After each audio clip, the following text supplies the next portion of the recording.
आज राज्यभरात महाराष्ट्र दिनाचा उत्साह। महाराष्ट्र दिनाच्या दिवशी मुंबईत दिसणार भाजपचा मराठी बाणा। एकाच वेळी मुंबईतील 227 वॉर्ड्समध्ये घुमणार जय जय महाराष्ट्रचा नारा।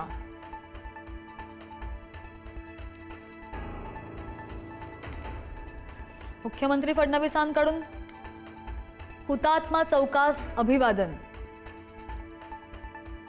महापौर रितू तावडे, मुंबई पालिका आयुक्तांकडूनही हुतात्मा स्मारकास अभिवादन। महाराष्ट्रासाठी बलिदान देणाऱ्या हुतात्म्यांना नमन।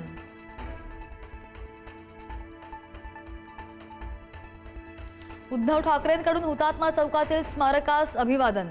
महाराष्ट्र दिनाच्या पार्श्वभूमीवर आदित्य ठाकरे, संजय राऊत यांच्याकडूनही हुतात्मा स्मारकास अभिवादन।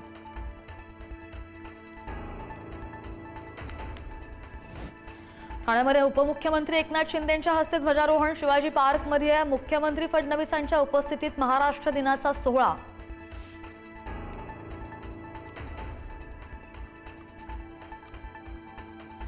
पुणे मिसिंग लिंक प्रकल्पाचा आज लोकार्पण। 1 मे महाराष्ट्र दिनाच्या पार्श्वभूमीवर उद्घाटन सोहळा। दुपारी 12:30 वाजता खोपोली एक्झिट जवळ मुख्यमंत्र्यांच्या हस्ते उद्घाटन।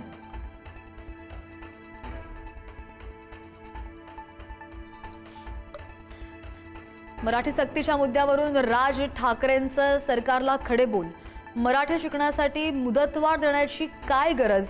मराठी बोलणार नाही हे बोलण्याची हिम्मत येते कुठून? राज ठाकरेंचा सवाल।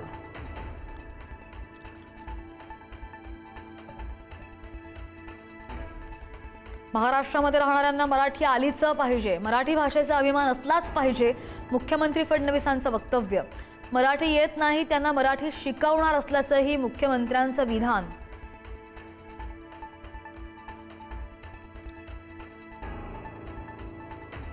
बारावीचा निकाल उद्या होणार जाहीर। उद्या दुपारी 1 वाजता ऑनलाईन पाहता येणार निकाल। त्या अगोदर सकाळी 11 वाजता बोर्डाची पत्रकार परिषद।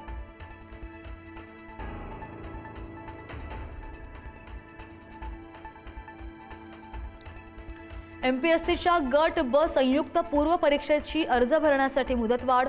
उमेदवारांना अर्ज भरण्यासाठी 14 मे पर्यंत संधी। गट ब परीक्षेचा अर्ज भरण्यासाठी 14 दिवसांची मुदतवाढ।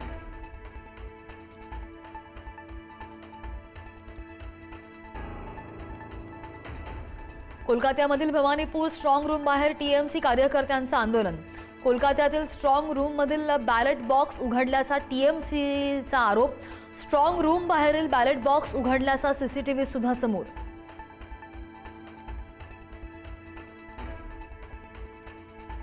कोलकात्याच्या भवानीपूर विधानसभा मतदारसंघामध्ये जोरदार राडा।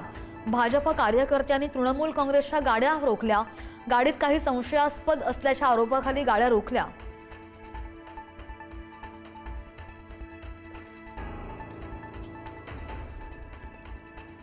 नवी दिल्लीमध्ये व्यावसायिक सिलेंडरचे दर गगनाला भिडले। व्यावसायिक सिलेंडरच्या दरामध्ये 993 रुपयांनी वाढ। दिल्लीमध्ये व्यावसायिक सिलेंडरची किंमत तब्बल 3071 रुपयांवर।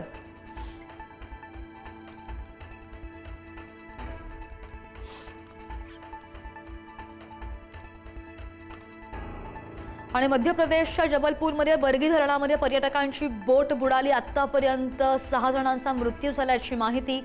22 पेक्षा जास्त लोकांनी सुखरूप बाहेर काढल्याची माहिती।